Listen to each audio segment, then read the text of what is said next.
Cuando cae en nuestras manos un envase de plástico, advertimos que hay en él una serie de numeritos. Unos números que van del 1 al 7. ¿Qué son esos numeritos? Bueno, pues esos numeritos lo que hacen es que nos muestran, grosso modo, el tipo de plástico que tenemos en las manos. Por ejemplo, el número 1 es el PET, el polietil tereftalato. El número 2 es el polietileno de alta densidad. El número 3, el policloruro de vinilo. El número 4, el polietileno de baja densidad. Y el número 5, el polipropileno. El número 6, el poliestireno.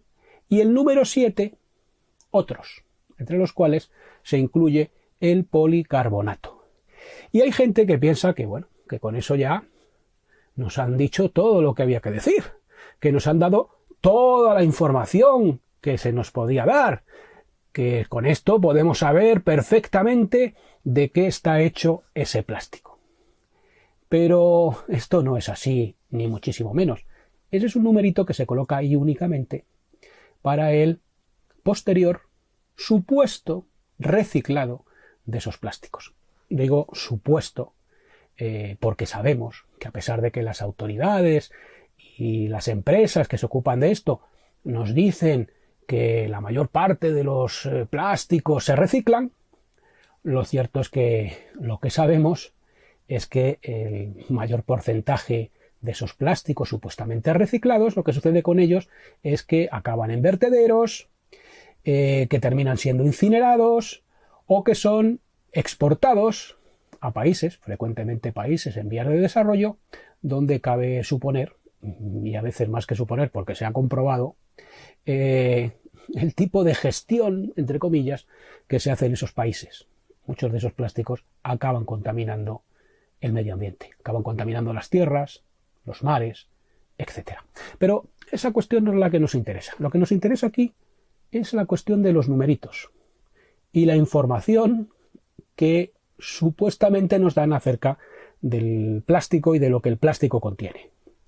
Porque realmente no nos están informando prácticamente de nada de lo que esos plásticos contienen.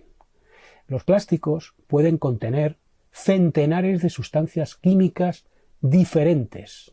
Centenares. Sustancias que se les aplican, por ejemplo, para darles plasticidad, para reblandecerlos. Son lo que se llaman los plastificantes, como por ejemplo los tristemente famosos ftalatos, asociados por infinidad de estudios científicos con frecuencia a bajas concentraciones a efectos negativos sobre la salud. Son también sustancias como disolventes o como retardantes de llama. Y entre los retardantes de llama que se añaden a los plásticos para retrasar algo, el tiempo en el que tardan en arder, que se añaden, por ejemplo, pues a plásticos de cables eléctricos o de aparatos electrónicos, entre esos retardantes de llama hay sustancias que la ciencia ha asociado a una serie de problemas de salud, por ejemplo, relacionados con la alteración hormonal. También se añaden a los plásticos colorantes, endurecedores, antioxidantes, catalizadores, biocidas, filtros ultravioleta, etc. Es decir, un número enorme de compuestos químicos acerca de los cuales, con esos numeritos, que es lo único que se nos dice, pues no se nos está informando. Y hay que saber que, por ejemplo, según la Agencia de Protección Ambiental de Dinamarca, que realizó un amplio estudio y un amplio informe sobre la cuestión, en los plásticos puede haber añadidas como aditivos, etcétera, y también por el proceso de fabricación de los mismos y demás, 132 sustancias o grupos de sustancias tóxicas.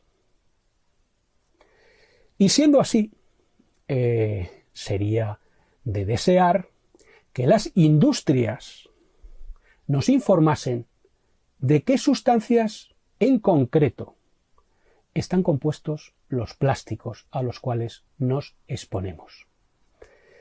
Porque resulta que estas industrias no informan, y no solamente no informan debidamente a la ciudadanía, sino es que a veces no informan a otras empresas que utilizan esos plásticos que comercializan, que no saben qué sustancias químicas pueden contener esos plásticos.